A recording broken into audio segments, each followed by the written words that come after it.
नमस्कार दोस्तों and welcome back to my channel जहां आपको मिलता है सिर्फ और सिर्फ एंटरटेनमेंट। और आज मैं लाया हूँ वेंजेंस ऑफ मून नाइट का 4th इशू। तो यार वीडियो पे नए हो तो वीडियो को लाइक कर देना और चैनल को सब्सक्राइब कर देना। और साथ ही मेरे चैनल पर ज्वाइन बटन स्टार्ट हो गया है तो आप वहां से भी ज्वाइन कर सकते हो। और उसी के साथ अब आप मुझसे व्हाट्सएप पर भी जुड़ सकते हो जिसका लिंक मैं आपको डिस्क्रिप्शन में दे दूंगा। तो यार पिछले इशू में आपने देखा कि सोल्जर को मून नाइट के जाने का अफसोस है और इसलिए वो डॉक्टर स्टर्मन के पास थेरेपी लेने आया है।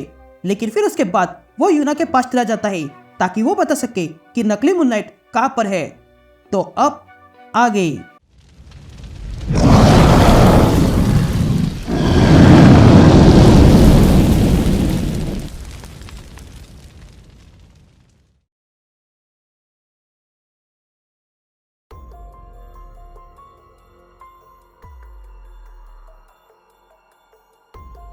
ऑल राइट गैंग, तो इशू की शुरुआत में हम हंटर्स मून और टाइग्रा को देखते हैं जो कहीं पर जा रहे थे। तभी हमें हंटर्स मून की आवाज सुनाई देती है जो डॉक्टर स्टर्मन से कहता है, मैं नहीं जानता हूँ ह्यूज मास्क के पीछे कौन है, पर यह बंदा मून नाइट नहीं है क्योंकि मैं मून नाइट को जानता हूँ।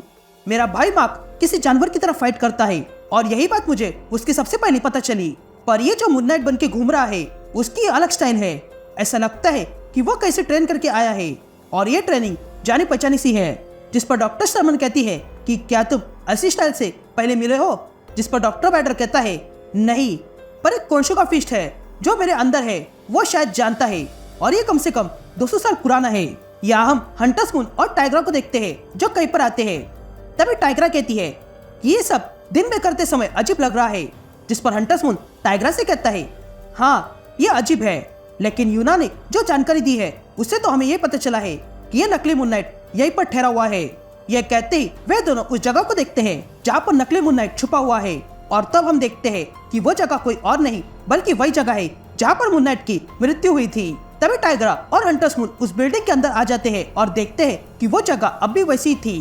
तभी ये देखकर टाइग्रा हंटर्स मून से कहती है कि वो जानता है कि ये जगह हमारे लिए कितनी खास है और इसीलिए उसने इसी जगह का इस्तेमाल किया है। लेकिन मैं अब उसे हर एक अपराधों का उसे दंड देने वाली हूँ। जिस पर हंटर्स मून टाइग्रा से कहता है कि इस बंदे ने जानबूझकर ये जगह चुनी है ताकि हमारी यादें हमारे बीच आए और हम इस लड़ाई में कमजोर पड़ जाए। ये बंदा जो कोई भी है वो बहुत ही चालाक है। यह कहते हुए दोनों आगे बढ़ते हैं और देखते हैं कि वहां पर अंदर दीवार पे एक डिवाइस लगा के रखा था। ये देखकर टाइग्रा हंटर्स मून को रोकती है और कहती है वो देखो, इस बंदे ने पहले से तैयारी करके रखी है। वो जानता है कि बिल्डिंग में कोई इलेक्ट्रिसिटी नहीं है इसलिए वो सारी चीजें वायरलेसली और बैटरीज पर चला रहा है। तभी टाइग्रा की ये सारी बातें सुनकर हंटर्स मून कहता है कि मुझे कुछ भी समझ में नहीं आ रहा है।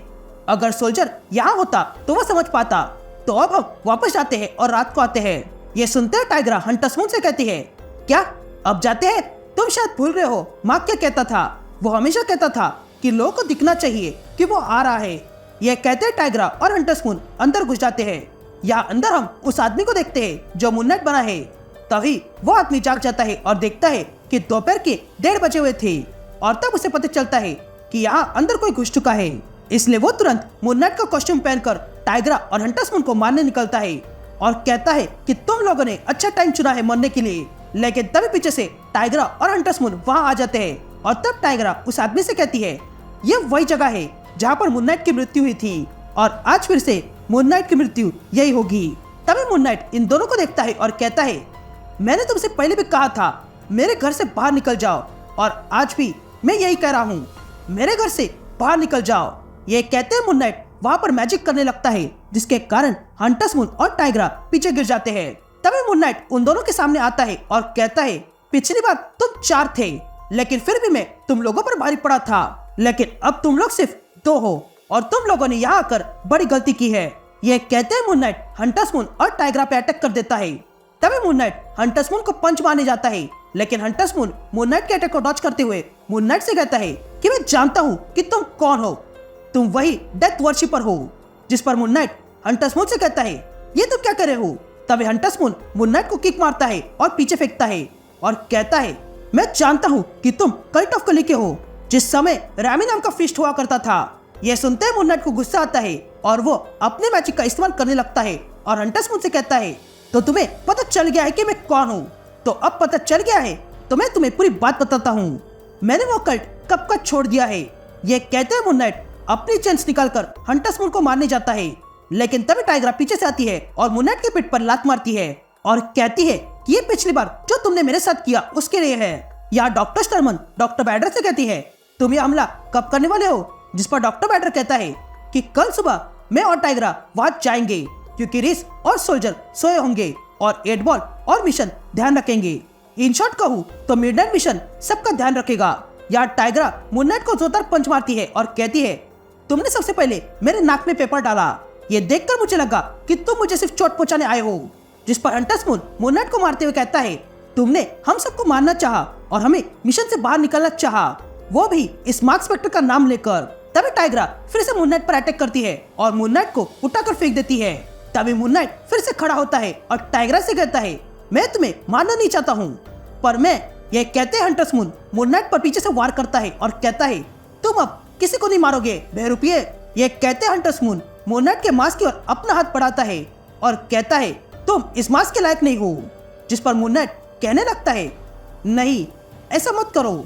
लेकिन तब तक हंटर्स ने मून नाइट का मास्क निकाल दिया था और तब वे लोग उस आदमी का फेस देख लेते हैं जो मून नाइट बन के घूम रहा है। तभी ये देखकर टाइग्रा कहती है, मैं तुम्हारी स्मेल से जान गई थी कि तुम ही होंगे, बस देखना था। और तब हम देखते हैं कि मून नाइट के मास्क के पीछे असल में श्राउड है, जो कभी मून नाइट और टाइग्रा के साथ वेस्ट कोस्ट एवेंजर की टीम में था। And that's it. ये इशू यही कंटिन्यू होता है।